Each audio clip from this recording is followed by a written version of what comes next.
Good afternoon, sir. Afternoon. Yeah, you are a senior industry professional from IT, and you would have seen this very often that the fresh graduates who come and join the industry are required to go through a long training before they actually start becoming productive.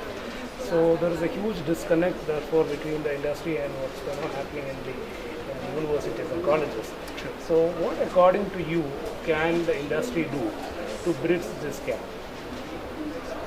Very appropriate question. See, the challenge that we face in the education system, specifically here in India, is that it's pretty much still based on our old legacy. Is the one okay? So we have a academic curriculum which is defined, which is so-called very academic in its true sense. Okay, so not really always something which the industry is looking forward to, or not really what a person is expected to do with his own hands when a person joins a particular organization. So the key disconnect is, as I mentioned, is because of the legacy and probably a little of lethargy in the education system to really come out of this and actually bring in a middle path of balance of education vis-a-vis the actual hands-on stuff which is required in the industry.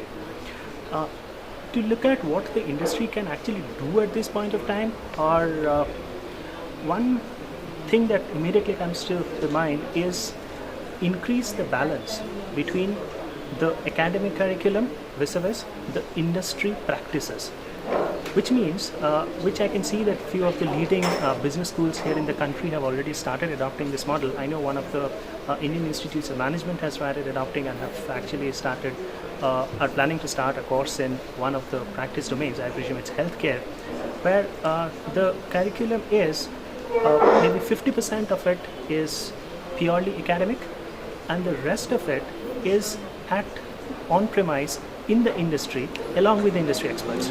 Okay, so during the academic period, you are judged by the academic institute for understanding the basics, and that time the industry experts are also present. And while you actually get into the industry, you actually do it hands-on. It is different from the 2 or 3 months internship which typically a business professional or an engineering professional goes through. Okay. It is something which is more hands-on, where you actually learn together, deliver, and again come back and match with what you have learned in academics. Okay. Okay. And in addition to that, much greater industry connect. Okay, so getting people from industry to actually come and speak on very specific subjects, understanding what are the areas or the domains of future, and future I mean both immediate future as well as a slightly longish term future. Identify from the specialists what exactly the word future means to them. Can it be quantified in terms of a curriculum, a co-curriculum which will be supported both by the industry as well as academia, and can be taken forward. Great. Thanks. And the follow-up question is on, therefore, what are the specific industry sectors where these large opportunities are lying? And the academia and the industry and the students all need to look up to those sectors. So according to you, what are those sectors? Absolutely. See, in terms of sector, I would classify in 2 ways. One is, I would say, what I call them as horizontal sectors vis-a-vis vertical sectors. True.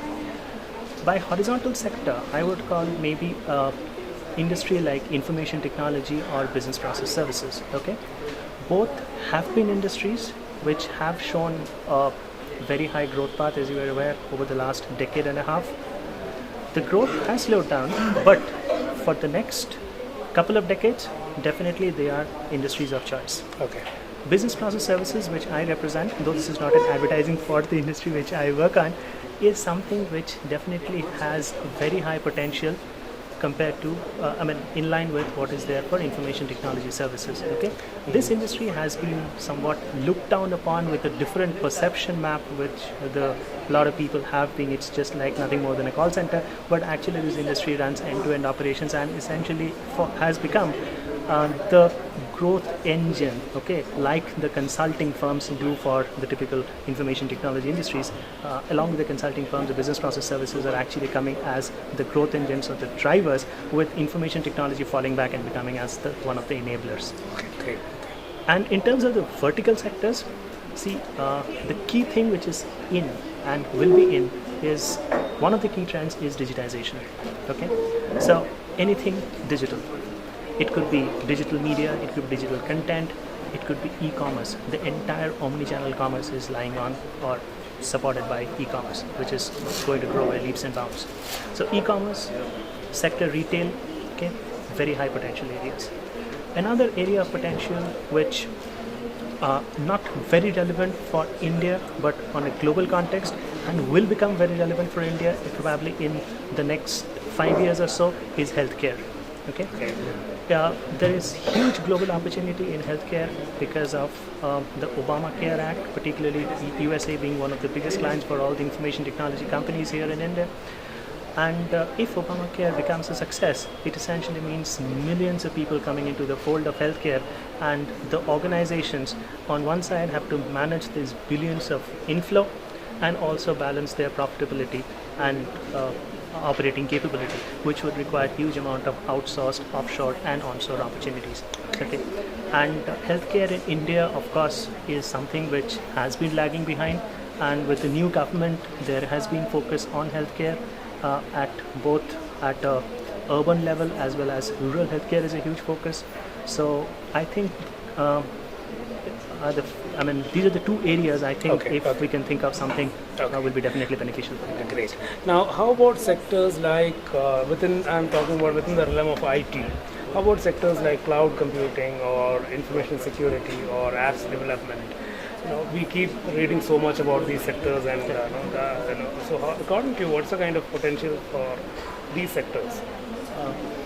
Or even SMAC, for example. SMAC is something, new kid on the block. Absolutely, sir. So, yes, SMAC, definitely yes. Okay, so SMAC includes some of the elements which you just now mentioned, which is social media, analytics, cloud, and mobility. So yes, these four trends definitely are going to be there in the future. But again, if you classify them in specific industry sectors, okay, for example, analytics, mobility, and social media will be very strong in the retail sector, which I mentioned before. Okay, cloud will be all pervasive.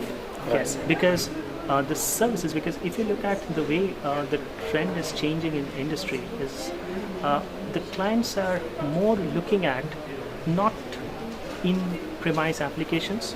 They realize that technology changes too fast, and technology is not their forte. For a pharma company, technology is not their forte. For a retailer, technology is not their forte. It is somebody else who is actually someone who will be, which is his forte. And so obviously they will be more happy if the things can be outsourced, and there can be huge amount of opportunities, provided the whole thing can be on cloud-based, where it's a combination of human cloud as well as infrastructure cloud. So you don't have to bother about the infrastructure, you don't have to bother about capex, you don't have to bother about any improvements or updates required, and you all have a group of experts, okay, who are present in different parts of the world, who can be pulled in for any specific requirement as and when, which helps to manage the volatility in business and essentially gives agility, which is the new thing which the industry is looking at. Okay, great. Thank you so much. Thank you so much. It was a pleasure talking to you. Thank you. Thanks.